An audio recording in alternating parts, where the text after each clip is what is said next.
Hi everybody, and welcome to the second recap video of rounds 3 and 4 of our Labor Day GM I Am Norm Invitational at the Charlotte Chess Center. So I'm going to be recapping rounds 3 and 4 briefly, and then I'll show you guys one of my favorite games from those rounds. And so in the GM group, we have one game already in, a draw between Gorovets and Katz. So we have a tie for first, technically, with a score of 3 out of 5 for Gorovets, 3 out of 4 for Corley, and 3 out of 5 for Katz.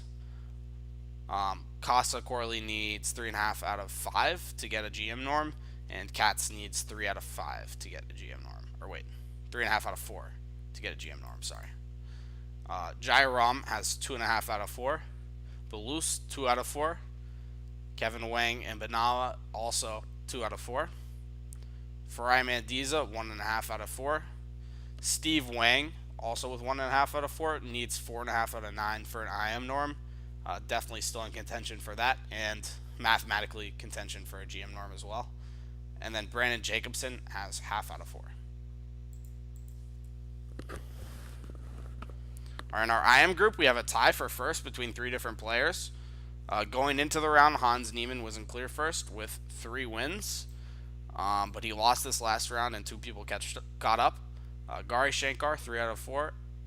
Hans Niemann and Annie Wang, both with 3 out of 4. All of these players need 3.5 out of 5 to get an IM norm. And then Annie Wang could also make a WGM norm with 3 out of 5. Origin has 2.5 out of 4. Robbie Adamson, the only player with an even score, 2 out of 4. Dolger, 1.5 out of 4. Same score for Jennifer Yu, Aaron Jacobson as well. And then at the bottom we have Wesley Wang and Del Campo with 1 out of 4.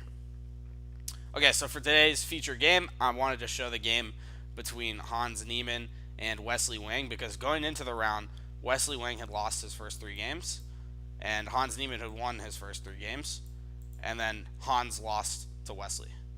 So I thought that was kind of funny, and also the game is pretty interesting.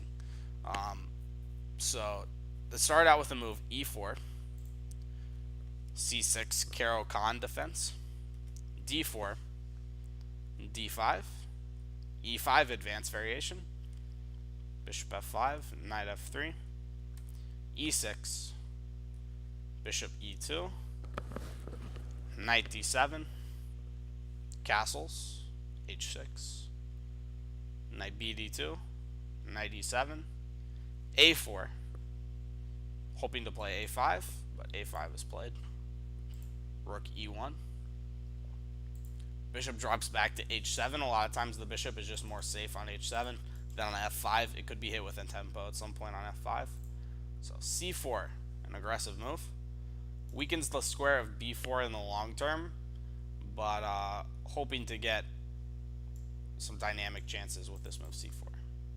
Knight F5, B3, Queen B6, C5, locking up the position on the queen side at least. Queen D8, G4, Knight H4, takes, and now all of a sudden Black's queen is over on the king side.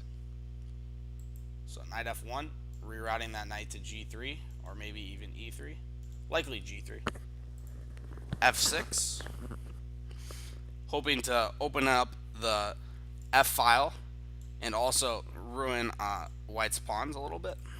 Takes, knight takes. Bishop F4, Knight E4, targeting the F2 pawn. So in this position, there are a couple different moves you could try. In the game, he played F3, but I think Knight G3 was pretty good. And after takes, or not takes, sorry. And after like a move like Bishop E7, Knight takes, Bishop takes, and then F3. Sort of trading off this knight on F1 that wasn't doing much for this knight, and following it up with F3, forcing that bishop back. But in the game, F3 was played first. Queen F2 check. King H1. Bishop E7, a cool move because the knight can't be captured, or it could be, but this bishop will hang on F4. bishop e3. So now, if you're watching, go ahead and pause your videos, try to figure out what he played on the next move. Okay, so if you said queen h4, you're wrong, because then the knight will hang on e4, and like this isn't going anywhere. Sorry, I didn't mean to skip to the end of the game. Queen takes e3 is the move. And the reason is, after knight takes e3, knight f2 check. Forking the king and queen, you're getting your queen back. King g2, knight takes d1, rook a takes d1, and now a really key positional move, b6.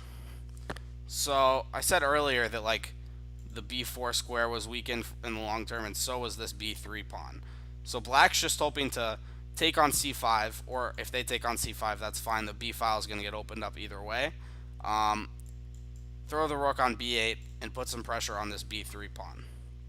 Takes rook b8, bishop d3, trading bishops, trying to guard the pawn on b3 as well. If you notice, the rook has no way to guard this pawn right now because of this sneaky bishop over on h7 covering all those squares. So bishop d3 was played. Takes. King d7. Taking his time before taking this pawn. It doesn't have to be captured right away. There's no way that white can guard it. Of course, knight c4 is just hanging, so there's no way for white to guard that pawn. Black can take their time to win it. King d7, f4. And if you look at this position, it definitely seems like black is doing pretty well. You can imagine a position in a few moves where like rook takes b6 and rook b8 is played. But white does have some counterplay brewing over on the king side that's pretty hidden. And we'll see that happen in just a few moves. Like if I looked at this position, I would definitely take black. But in just a few moves, white starts to do pretty well. So bishop b4 was played, which was maybe a little bit inaccurate. Maybe rook takes b6 was a little bit better. Just playing the straightforward move and trying to go win this pawn. Rook f1, king d6, g5. There it is, expanding on the king side a little bit. Takes, and now rook h5. Looking like black will win a pawn. And he does. But now rook f7. Hoping to win the g7 pawn. Now if black tries to go like rook g8, it will just be a waste of time, because on the next move white could play something like b7. And rook takes g7 and b8 are both in the air now. And also just in general in endgames you don't want to play passive moves like rook g8.